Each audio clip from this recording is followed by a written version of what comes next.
My first impression of Julia was kind of an unruly kid, not really very feminine or elegant, but real. Let me give you a tip on the sure thing, okay? She was really a diamond in the rough. I'm gonna be slinging pizza for the rest of my life. The camera loved her. Julia is the X factor. Julia Roberts is one of those women who I think is going to remain a star for the rest of her life.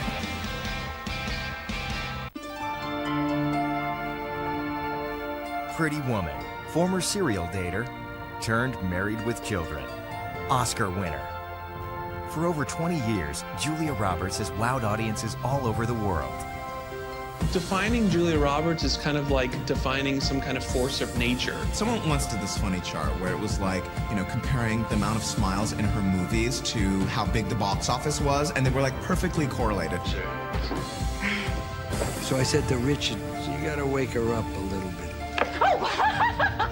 It was not acting, it was her. She's one of the highest paid actresses in Hollywood, though she's often fared badly in matters of the heart. 2 or 3 days before the wedding, Julia called it off. There are paparazzi on the lawn. There are helicopters buzzing overhead. It's not a good time to be Julia Roberts.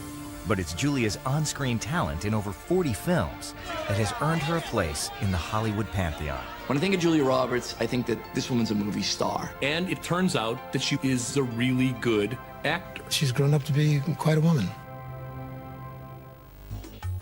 In 1992, 25-year-old Julia Roberts was featured in one of the year's most talked about films. Robert Altman's The Player, which is a great Hollywood black comedy, has a cameo from Julia Roberts, which isn't even credited in the titles. Julia plays herself and is featured in the finale of the blockbuster film within Altman's film. So all throughout the movie, there's a running gag about the biggest actors have to be cast in this movie. The Bruce Willises, the Julia Roberts. And at the end, we see Julia Roberts in the electric chair. And here comes Bruce Willis running down the prison hallway with the reprieve and takes a shotgun and the window explodes. It took you so long. Traffic was a bitch. The fact that Julia Roberts is in that film as pretty much the biggest female American star shows how huge she had become. When you can be yourself in an insider's movie about the seamy inside of Hollywood, in many ways that dubs you as in fact being part of that. Movie, it's perfect. Although she was a Hollywood insider by the time she was 25, Julia was originally a small-town girl from Georgia.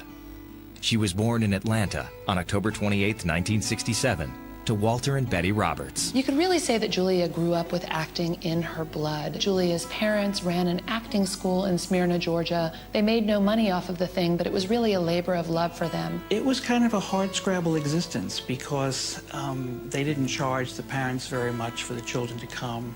There were a lot of expenses to putting on their shows. Unfortunately, the money problems became bigger and bigger, and ultimately it led to their divorce. Julia's parents split up when she was only 3 years old. And this was a really tough experience for her because she absolutely adored her father, but her mother tried to keep the dad away from Julia and her siblings as much as possible. And Walter would call and she wouldn't let him talk to the kids, and then she'd tell them that he didn't call. Then, 5 years after the divorce, Walter Roberts died of cancer. In fact, her mother was so successful at keeping the children apart from their father that Julia didn't even know that her father was terminally ill. And Julia wasn't even aware of the fact that he had died until she was told to dress for the funeral. And just the shock of losing your father like that and not being in any way aware that it was a possibility must have been very difficult for her. My father died when I was a young girl, and that's really traumatic despair for a young person. And to deal with that and to ask all the questions why and to try to ponder the really big immortality concept of life at 9 years old is I think more than any child should have to bear the burden of. Julia's brother Eric was 12 years older and had been a star performer in their parents' acting program. While Julia was in grade school, Eric landed his first leading role in a feature-length film. His first movie was King of the Gypsies, and his face was plastered over billboards all over the country. He was given a tremendous star build-up, and Julia was awfully impressed by that. He came back for the premiere of King of the Gypsies in a limousine, and, you know, she saw all of that, and she thought to herself, well, if he can do it, so can I.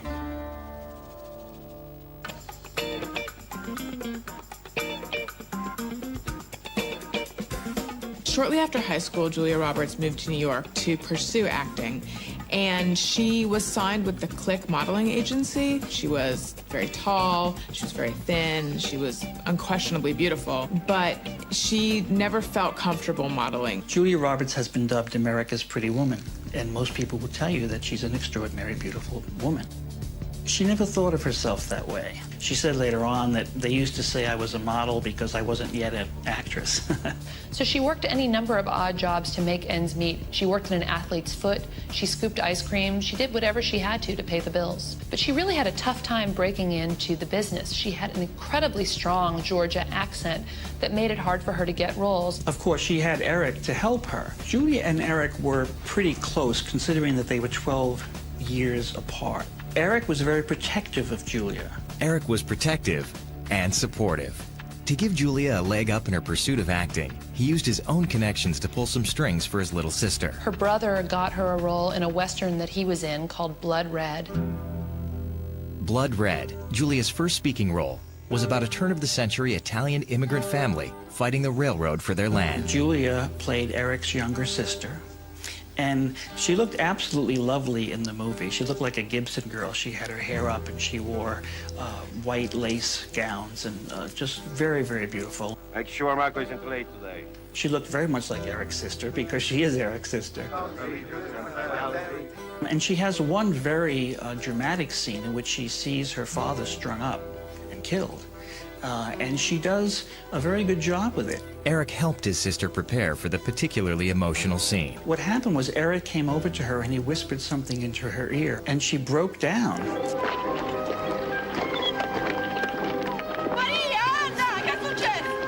And she said, I got the sense at that point that there was really a lot of stuff going on in that family. You know, that all he had to do was whisper something to her and she'd get so emotional. But that's how she handled that scene.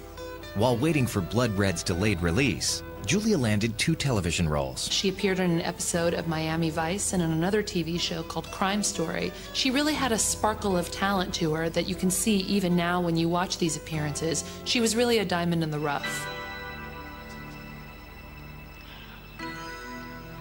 Who is he that he can get away with this?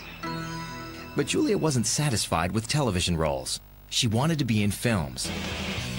And when she got the chance to try out for her first starring role in the girl band comedy Satisfaction, she came up with a plan. So in order to get the part, she had to seem like a musician, which she wasn't. Her manager lied to get her the part. Her manager said, oh, she can play the drums, and which she couldn't. He quickly enrolled Julia in a crash course in drumming. Everybody thought that would be the easiest instrument for her to learn how to play. It turned out that the drummer role had been filled, but her manager's fib had put Julia in front of the film's casting agent, who liked what she saw. But eventually she was cast as the bass player. They had her learn to play a bass guitar as well as she could in order to fake it.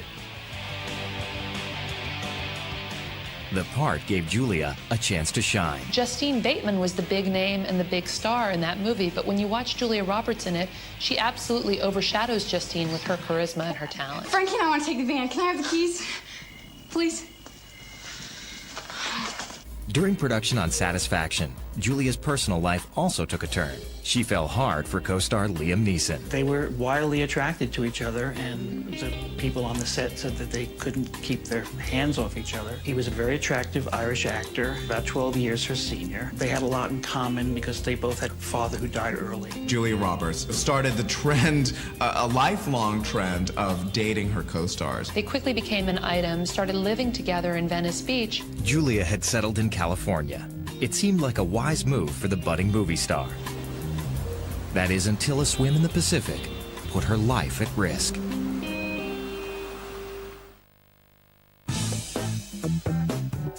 By 1988, 21-year-old Julia Roberts had had a minor role in the fluffy girl band movie, Satisfaction.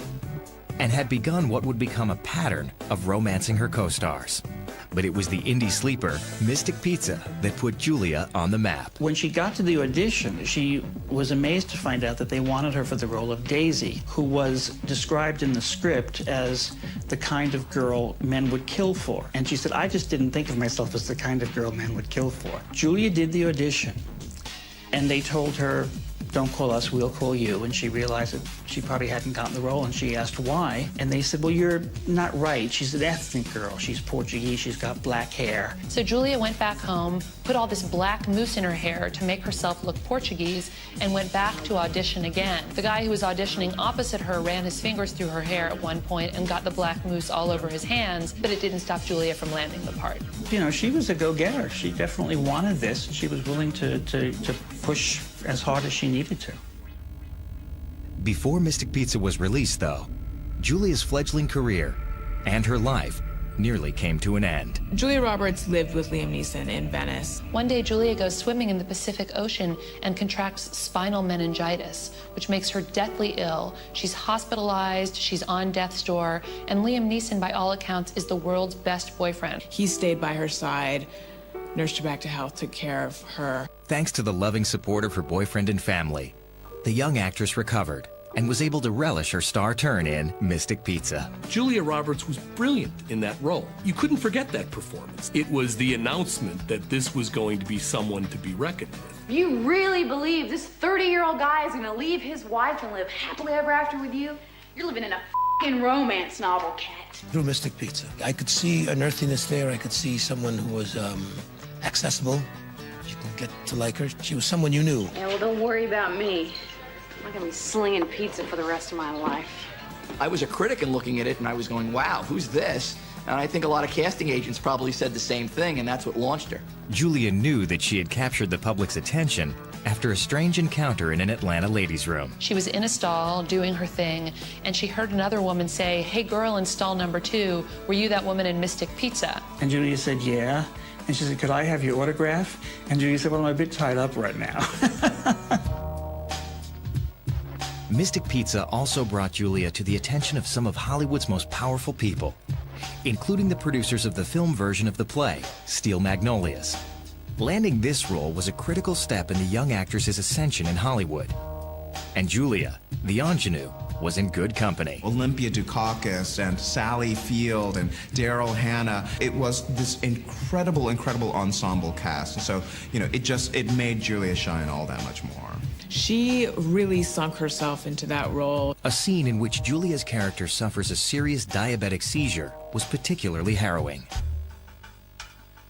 The people on the set said they were absolutely astonished, that it was frightening to watch her. Come on now, that girl.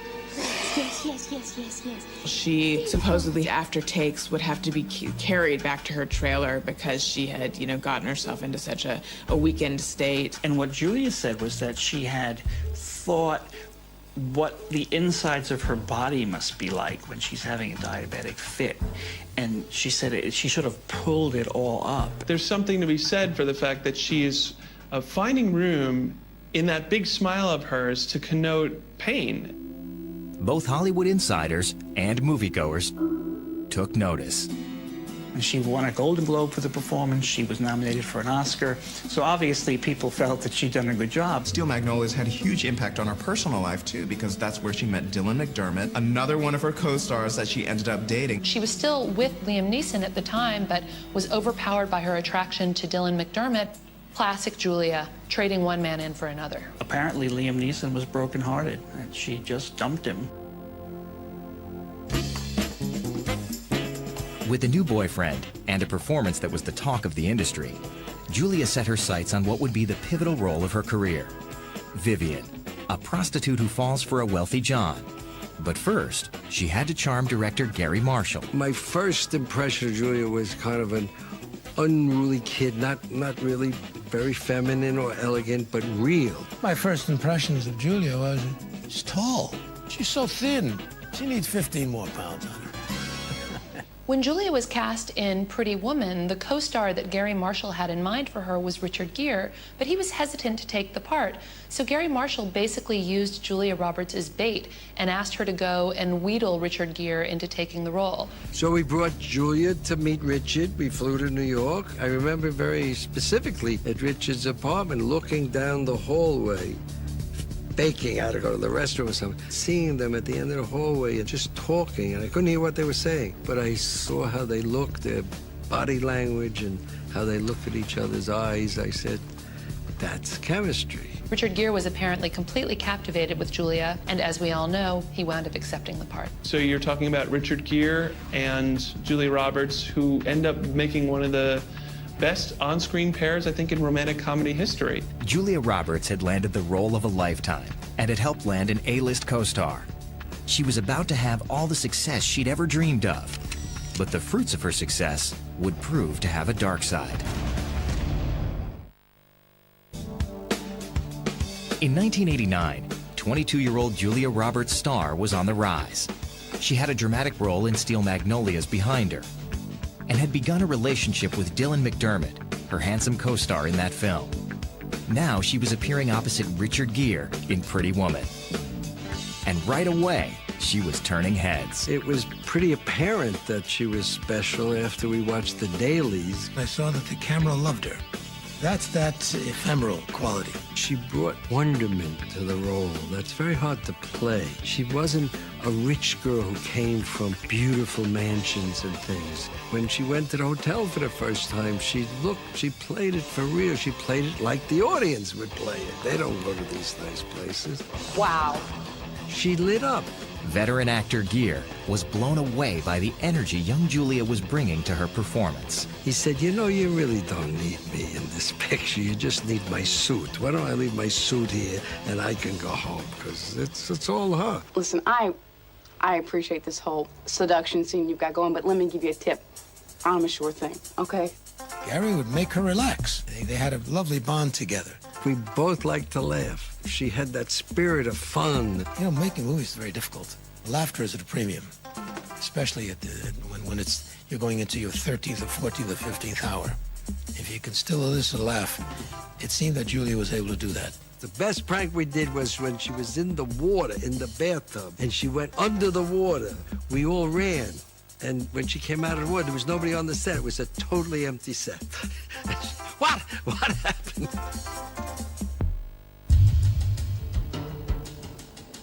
Offset, Julia and Dylan McDermott had become engaged. But their relationship disintegrated in the face of Julia's growing infatuation with co-star Richard Gere. He did not return her interests, but Dylan McDermott came to the set one day and they were doing a very romantic scene and he thought it was very, very realistic. It rubbed him the wrong way. They got into a huge fight then and there and they broke up, and that was it. The dramatic breakup nearly derailed Julia's performance. The next day, Marshall shot the famous scene in which Edward gives Vivian a $250,000 necklace to wear. On film, there was the stuff that you can't write, because that's the stuff that's gold. Knowing that Julia was depressed after her breakup with McDermott, Marshall and Gere devised a trick. So I said to Richard, you gotta wake her up a little bit. Let's do something crazy. We'll get her going here. When you show her the jewelry and she goes, grab it, bang the box on her fingers. It was not acting, it was her, and we kept it in. That was pure and rich and organic. It was terrific. Pretty Woman was an instant hit, and it cemented 23-year-old Roberts' stardom. Pretty Woman, I mean, to this day, remains Julia's iconic role. Julia is the X factor in Pretty Woman that makes it succeed. She was still relatively unknown, playing opposite this huge superstar, Richard Gere, and yet she burns up the screen in every scene. Well done! Walk, walk, walk. Oh, it was so good, I almost peed my pants. You're late. You're stunning. You're forgiven. She's carrying Pretty Woman, and she's suddenly a megastar. Do you feel as though you've arrived? Well, I think I've just always been here, and people just kind of are starting to figure out where I am. I don't think I've just arrived. I've been here all along. So the good news is that she was going to be a success overnight. The bad news is that she was going to be a success overnight. Julia was not prepared for the onslaught of media attention after the movie. She thought it was so strange and didn't get it. Pretty Woman, in fact, puts a bullseye on Julia Roberts for every paparazzo or every gossip monger out there. This was sort of the moment in which her life where she had to give up privacy for the rest of her life. And of course, that would cause her a good deal of trouble. As Julia's career took off, though, her older brother Eric's was on the wane. Soon, he and Julia's relationship began to suffer as well. Julia and her brother Eric had a very, very famous falling out. On the one hand, he had really tried to help her break into the business. On the other hand, he was doing a lot of drugs. He gets a Talked for years and years. She's not happy about it, but she did what she had to do to protect herself when their relationship was getting too tough to handle. This personal conflict only ratcheted up the emotional intensity of Julia's newfound stardom, and her work pace matched this fever pitch. Without a break, after Pretty Woman, Julia rushed to Chicago to shoot Flatliners. On the set of Flatliners, Julia Roberts met Kiefer Sutherland. Julia said it was love at first sight. The minute she saw Kiefer, she just loved him. He was married and had kids at the time, but they became close. Ultimately, he left his wife. They became a very public couple, two big, big stars dating each other. They were a very A-list couple at the time. But Julia's A-list status didn't allow her a moment to savor her new love. Less than 2 months after Flatliners wrapped, she was filming Sleeping with the Enemy. The young star was becoming an old hand on movie sets. So when it came time to shoot a scene in which she was scantily clad, she turned the tables on the crew. She said, okay, if I'm going to have to be in my underwear for the next 6 hours, I want everybody else on the set to strip down to their underwear. And they did it, including the director. And Julia said, I'll never forget it, that there was this one very, very quiet little cameraman who was doing something in the corner all the time, never said anything. He says when he took his pants off, he had these vibrantly colored underpants that just made everybody howl, and she said it was worth the price of doing it. One thing Julia's not is pretentious. People love Julia on the sets. You know, she's kind of a good old girl. She likes to talk to the crew members. That my palm. Rolling. We're not rolling, you guys. I saw her deal with the extras on the set with great empathy. She dealt with them as one of the actors, which they were, so she showed respect. That made a lot of points for me. So even though she is this massive, huge A-list Hollywood star, you know, she's still kind of a down-home Southern girl, too. The down-home Southern girl was now pulling in massive amounts of money. Julia, who had made $300,000 for Pretty Woman, was offered a whopping $3 million to star opposite Campbell Scott in Dying Young. In just 2 or 3 years, she had become like the biggest female star working in Hollywood. In 1991, Julia was nominated for an Oscar for her performance in Pretty Woman. She didn't win, but attended the ceremony with boyfriend Kiefer Sutherland.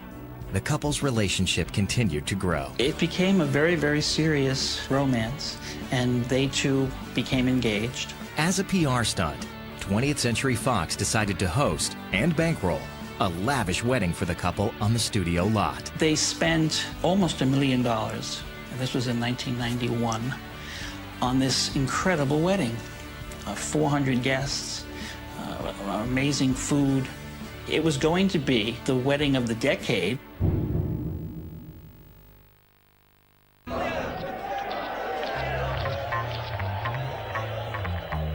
By the summer of 1991, 24-year-old Julia Roberts had become a huge star.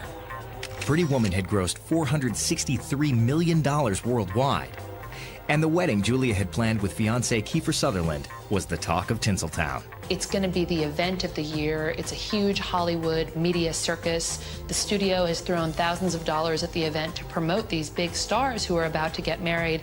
Invitations have gone out to all of Hollywood's A-list. In the meantime, Julia and Kiefer have separate bachelor and bachelorette parties.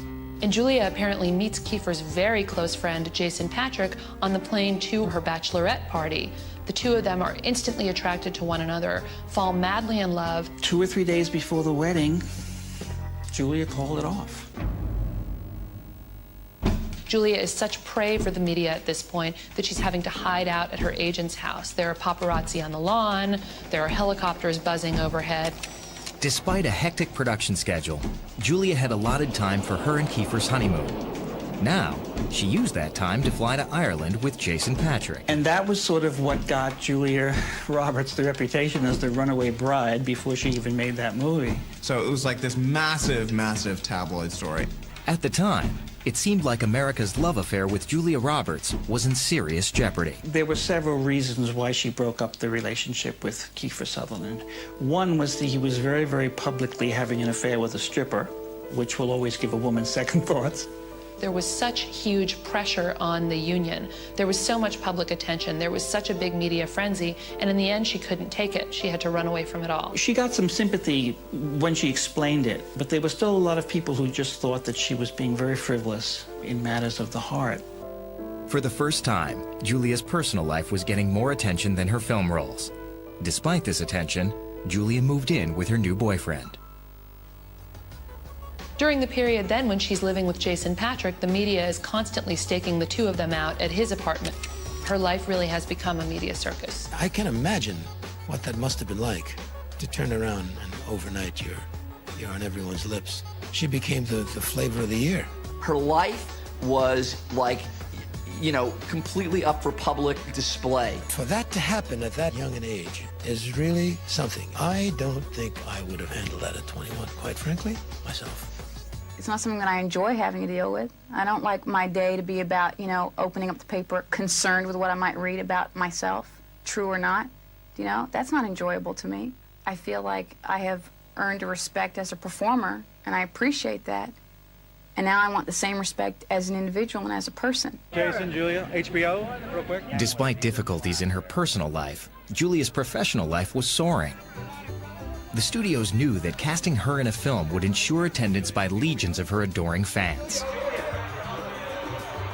Julia Roberts, in many ways, was getting paid not only for her movies, but her value as a star. One of the reasons that you could almost guarantee that she would be able to open a film was that people were really interested in her as a celebrity. She's showing that she can open a film and that she's bringing people to the film, and you know what?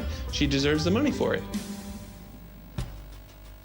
As further evidence of Julia's arrival as a bona fide superstar, she next landed a role with America's biggest director, Steven Spielberg. Hook had all the elements of a great vehicle for Julia Roberts. She's playing Tinkerbell in an updated version of Peter Pan, being directed by Steven Spielberg, but everything starts to go wrong. She played Tinkerbell, so she was always in the air, and she had to be in this harness, and she had to say her lines to the director. There were no actors who were working with her at the same time. And she just said it was a horrible experience. She absolutely hated it. There are rumors that she and Spielberg aren't getting along. He said it was not the right time to be working with her because of the Kiefer Sutherland problem. When the film hit theaters, the critics weren't kind, and they reserved their nastiest comments for Julia. One critic describes her as looking like a confused horsefly. Needless to say, Tinkerbell was not one of the greatest moments in Julia Roberts' acting career.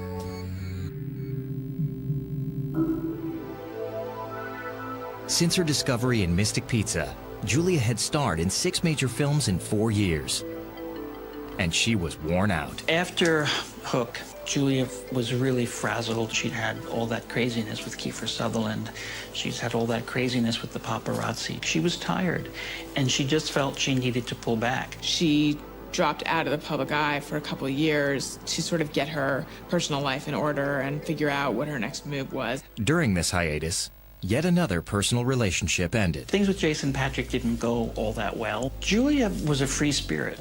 She loved the men that she was with, but she never really felt that she needed to be committed to these people. You know, how do you really manage to maintain a normal, healthy relationship with somebody when every 2 feet, you know, photographers are snapping your picture, they're writing about you in the paper? So it was hard to date for her, it was hard to have relationships, and it was hard to move on with her career. Her image had definitely taken a hit because of the Kiefer Sutherland, Jason Patric thing, and she wasn't turning out to be the person that the public wanted her to be. Still in her early 20s and experiencing the dark side of being in the public's eye, it seemed likely that Julia Roberts' superstar status was in jeopardy. It was sort of like a crisis moment for her career. And she was about to top the famous twists of her love life with a hairpin turn that took even her closest friends by surprise. After completing the film Hook, Julia Roberts' image as America's sweetheart had taken a serious hit. Her heavily publicized relationship woes had cost her the good wishes of her public, and she took a 2-year hiatus to pull herself together. She drove her agent crazy because at the height of her career, she disappeared. She didn't make another movie for 2 years. Then in 1992, she filmed The Pelican Brief with Denzel Washington. The film was a critical and commercial success and seemed to signal Julia's return to the A-list. But soon, once again, it was her personal life that the public found most intriguing. So around the time of Pelican Brief, Julia Roberts meets Lyle Lovett, and very quickly they get married, like it's out of the blue.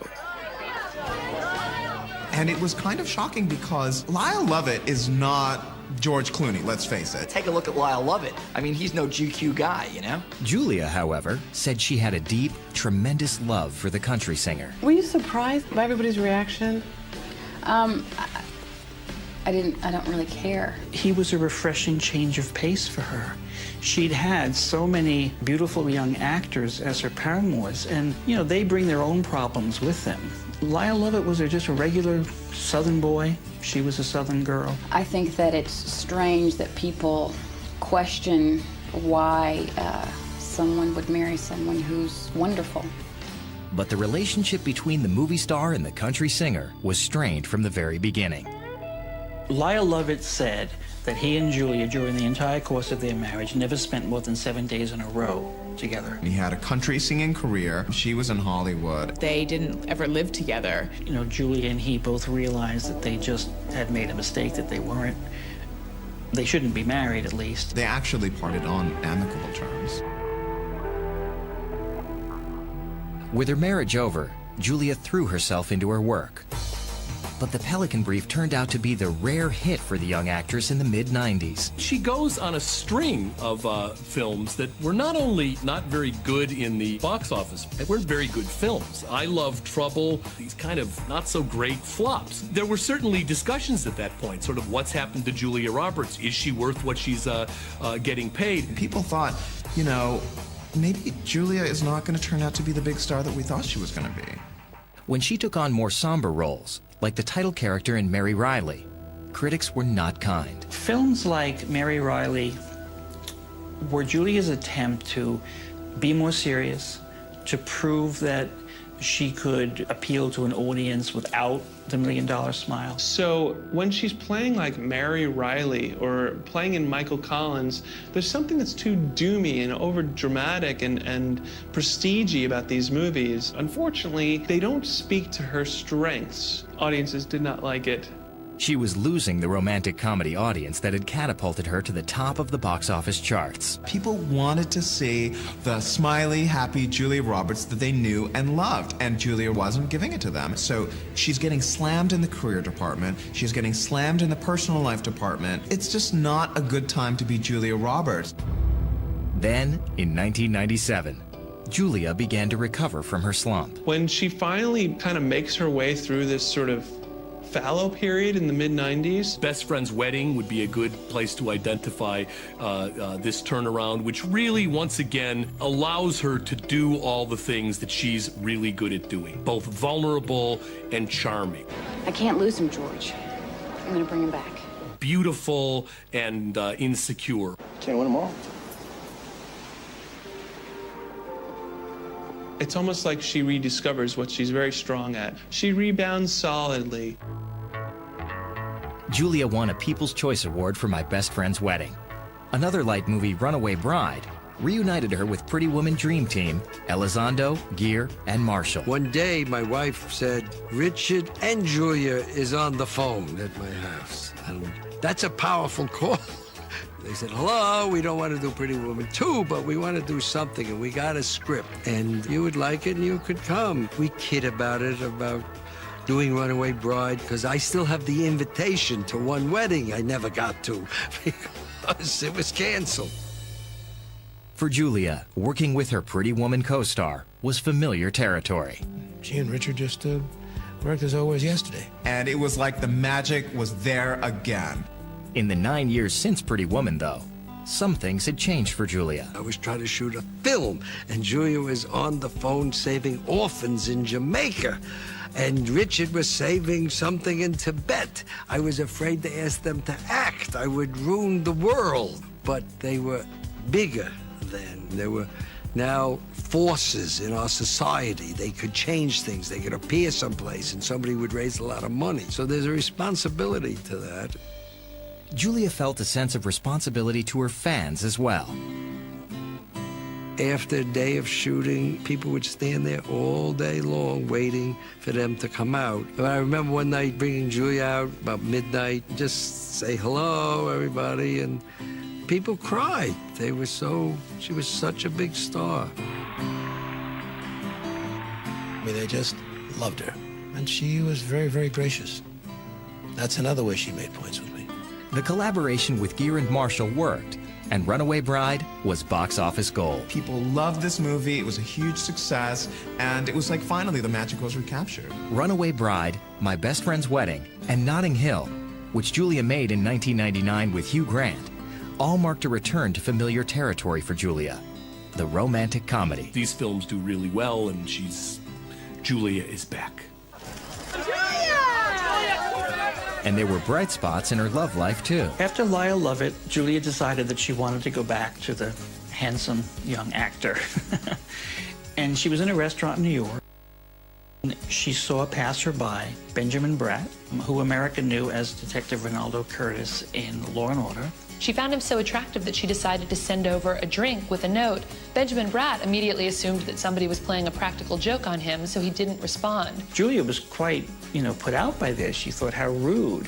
And he said that the next day he started to think, well, what if she had, if it really was for real, and she probably thinks I'm the biggest bore on earth. He got in contact with her immediately. They had a proper date and fell madly in love.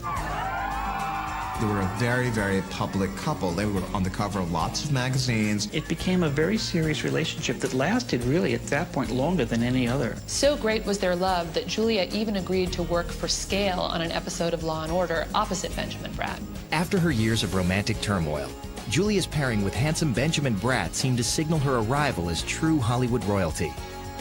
She'd found a groove as a romantic comedian, and her career was back on track. Then, in 1999, Julia surprised everyone by taking a gamble on the kind of serious role that had tripped her up in the past. The title role in Erin Brockovich. Erin Brockovich herself was a larger-than-life character. She was very glamorous. She wore outrageous costumes. She had a lot of cleavage, and she liked to show it. She was out there. Erin Brockovich was a perfect vehicle for Julia to become more serious actress in. That to me is what makes her special. She's not just a star, she's aspiring to seriousness. Seriousness can be overrated, but Julia Roberts, I think, gives it a good name. Critics loved Julia in this role. With Erin Brockovich, everything comes together. She has a very keen nose for reality and drama. Next we have Best Actress Drama, Julia Roberts. First up, the 2001 Golden Globes. Receiving awards, actors and actresses like to downplay it. They say, the nomination. No, it's great. Okay, right? It's really great. I'm really happy. And in March of 2001, she won her first Oscar for Best Actress. When Julia Roberts won an Oscar for Erin Brockovich, it was this validation. For Julia to finally win the Oscar, to get up there in her beautiful gown with her updo hair, and she broke out into tears. This was a moment when Julia could say to herself, I have made it in Hollywood, and no one can deny it. During this triumphant moment, though, her relationship with Benjamin Bratt was showing signs of faltering. Julia gave one of the most memorable Oscar speeches ever, but some tongues were wagging because she thanked Benjamin in this really kind of offhand way, like rattling off a list of names, and his name was one of them. It wasn't like the emotional high point of her speech. This Oscar speech was the first clue that all might not be rosy in Julia's seemingly perfect love life. And indeed, the world would soon discover why. Now in her early 30s, superstar Julia Roberts was back on top. Critics and popular audiences alike had embraced her role in Erin Brockovich, But her relationship with Law & Order hunk Benjamin Bratt became shaky after her Best Actress Oscar win. Everyone kept talking about the Oscar curse. I mean, you know, you win an Oscar and the relationship is bound to fail. Curse or not, Julia and Benjamin soon parted ways. 3 months later, they ended up splitting. Ben Bratt wanted to be married, wanted to have a family. And Julia, at that point in her life, wasn't ready to do that. That was the main reason why they didn't last. It seemed it was more complicated than that, though. As early as the summer of 2000, months before her Oscar win, someone had caught her eye. Julia was on the set of The Mexican when she first noticed cameraman Danny Moder working with his shirt off. Apparently, she turned to Brad Pitt and said, "Who is that hunk of burnin' love?" And Brad said, "You better watch yourself, Julia, you're being a bad girl." And he must have had Benjamin Bratt on his mind because they were still together at the time. But Julia wasn't good. She sent him a note, and pretty soon they were having an affair on set. Once again, you know, she started an affair with a very attractive young man while she was involved with another attractive young man. So Danny Moder was married when he met Julia Roberts. Vera Moder, Danny's wife, was not happy about this at all. Once again, Julia's love life was tabloid fodder. It created a paparazzi frenzy. There was always the fight to get her with her latest boyfriend. It also gave her a bit of a reputation as flighty, as a love him and leave him kind of gal. I don't think Julia cared. You know, she was going to do what she wanted to do, and she did it. And the press and everyone else be damned. I could care less what some person who's never met me has to say about me. I've had some tremendous interviews with Julia Roberts, and I've had some interviews that haven't been that sensational. What do you know for sure about love in your life experience? Oh, nothing that I think is appropriate to share, necessarily. You know, when promoting a movie.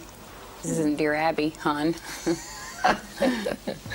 But after Julia finally broke up with Benjamin Bratt, and Danny was granted a divorce by his wife, they married. People didn't expect the relationship with Danny Moder to last, but against all odds, it seems to have worked. They settled down, they have children, they live on a ranch in New Mexico most of the time, and they've really built a very strong and happy family life. She is not a part of the scene, you know? She doesn't go out to the clubs, she doesn't go out to the parties, the C and B scene restaurants. She's not a part of that. I mean, she's living a very low-key family life. I think she found a life now that is very satisfying for her. Maybe this is the love of Julia Roberts' life. Let's hope so. I mean, everybody wishes her happiness. Fiery Julia seemed to be mellowing, and as she settled down with a family of her own, her relationship with brother Eric was on the mend. Eric and Julia have had a reconciliation. Julia had her first children, her twins, Hazel and Phineas, and, you know, invited Eric to the delivery room, and he was there at the hospital with her. That was just sort of like a really magical moment of reconnection for them. Maybe because she was now a mother and family was foremost in her mind, they were able to patch things up, and they're a lot closer than they used to be. The early years of the 21st century have been lucrative for Julia. When she was cast in Ocean's 11, she got a $20 million salary, which absolutely broke the glass ceiling for women's compensation in the film industry. As she enters her 40s, Julia retains considerable industry cachet. She still has as much box office power and clout in Hollywood as she ever did. She's been on the Hollywood Power List for years and years. She knows the landscape. She knows how to navigate the landscape. And she does it with grace. Motherhood hasn't slowed down her career. Julia continues to show her range, moving from comedy to romance to drama. Actually, if you were to ask me what my favorite Julia Roberts performance is, it's not even one when she's on screen. She played the voice of Charlotte in Charlotte's Web, and she was dynamite in that film. Interesting, because I'm not seeing the smile, right? After Charlotte's Web, audiences got the opportunity to see that famous smile live and in person when Julia fulfilled a lifelong dream. In April of 2006, Julia made her Broadway debut in 3 Days of Rain. Although reviews were mixed, the play's 12-week run sold out. After crossing Broadway off her list, Julia returned to film where she produced Kit Kittredge, An American Girl, and later starred opposite Tom Hanks in director Mike Nichols' Charlie Wilson's War. Well, I have to have her in any picture whenever I can get her, because no one is more alive or beautiful and a better actress. You forget what a great actress she is because she's so wonderful to look at. But she's everything, and her biggest attribute, I think, is her intelligence. After her film Fireflies in the Garden was released abroad, her sexy corporate spy flick Duplicity was released stateside. Starring opposite Clive Owen, Duplicity was her biggest lead since Closer in 2004. Critics praised Duplicity and called it Julia's comeback. In our very first conversations, we were all about how we could possibly conspire to get Julia to do the movie with us, and we made a very high-pressure, intense, begging plea, and then we found out she was pregnant. So we had a bit of a... Pregnant didn't work for the movie. Pregnancy may not have worked for Duplicity, but it was reprising the role of mother that would bring Julia her greatest joy. In June 2007, she welcomed her third child, Henry, into the world. Although she was now juggling 3 kids and a busy Hollywood career, Julia somehow made being a working mom look easy. Her performance in Duplicity was so well received, Julia was later nominated for a Golden Globe. Then, the pretty woman signed a lucrative contract with cosmetics giant Lancôme to be their global ambassador. In 2010, Julia teamed up with director Gary Marshall for the 3rd time for a cameo in the star-studded Valentine's Day.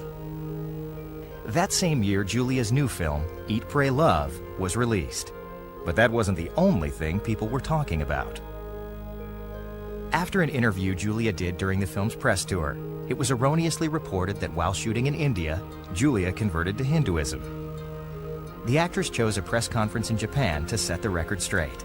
I didn't suddenly make this movie and start practicing Hinduism. It's just something that's been part of my life for a very long time. And I realized I should stick with what my mom told me 22 years ago, which is, you're an actor, act, don't talk about politics or religion. Although it had been over 20 years since she first catapulted to fame in Pretty Woman, according to People magazine, the 40-something working mom still had it. In 2010, Julia was named People's Most Beautiful Person for the 4th time. The following year, she landed on People magazine's Most Beautiful People list for the 13th time. Men's Health magazine jumped on the bandwagon, naming Julia one of their 100 hottest women of all time. As for her film career, 2011 was a bit of a mixed bag for Julia. She starred opposite Tom Hanks in Larry Crown, and executive produced both a TV documentary called Extraordinary Moms and the film Jesus Henry Christ. Lately, Julia is sinking her teeth into a few new roles. The evil queen in Mirror, Mirror, an adaptation of the classic fairy tale Snow White. Dr. Emma Bruckner in The Normal Heart. And Barbara, a complicated daughter opposite Meryl Streep in August Osage County.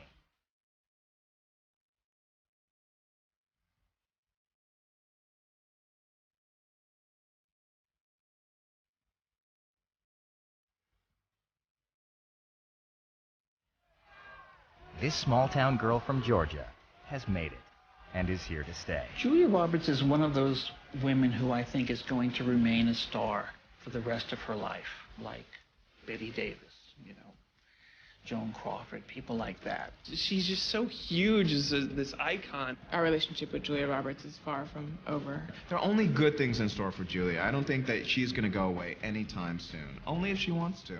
Is it harder to get you out of the house now to work because you'd rather be home with your kids? Is it? Doesn't it, Cheryl? Yeah. No matter what she does, good or bad, her body of work stands, I think, forever. Julia has maintained her equilibrium. She knows who she is. I've led a tremendously blessed life and have always felt that way and have always asserted that feeling of joy onto my present and hopefully my future. Can I go now? Thank you very much.